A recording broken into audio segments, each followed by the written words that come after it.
So andito ako ngayon sa kalamansi, kaya lang liliit pa. Tsaka parang hindi siya lumalaki.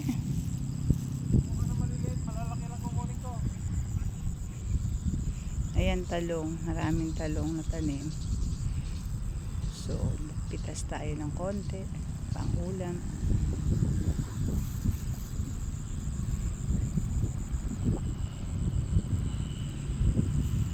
So yun yung mga palay, mga tanim natin.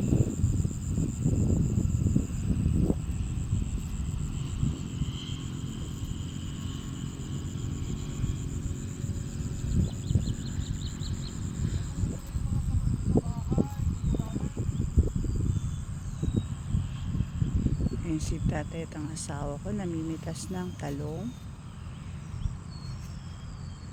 Iuwi daw namin sa Bulacan. So punta tayo. At ako'y pinakukuha ng medyo maliliit para daw sa ilaga. Wow, sarap. Oh, you see? So may supot akong dala.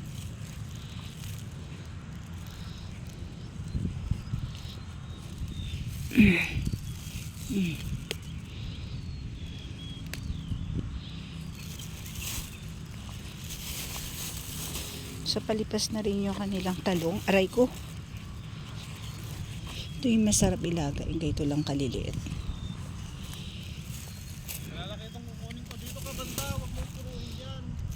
So wag ko daw puruhin sa isang puno. Sa isang puno kasi marami kang makukuha eh. Mahirap lang, maputik.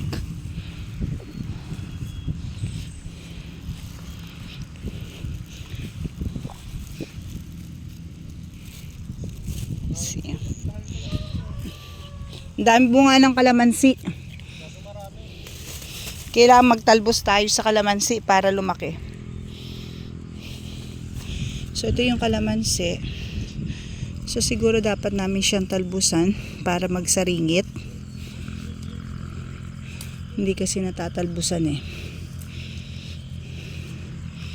So yung nag-aalaga kasi wala ngayon dito.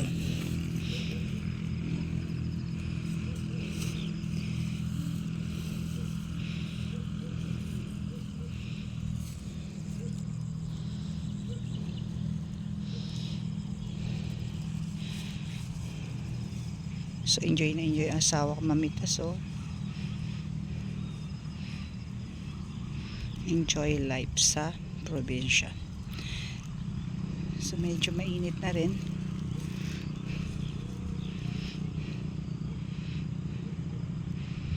So ilan na lang natira sa aming puno ng mangga.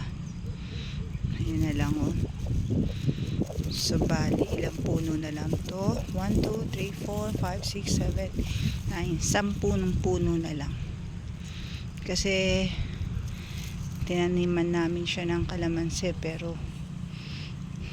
bagal naman lumaki.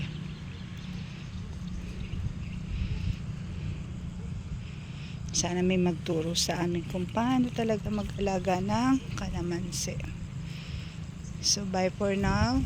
May ulit.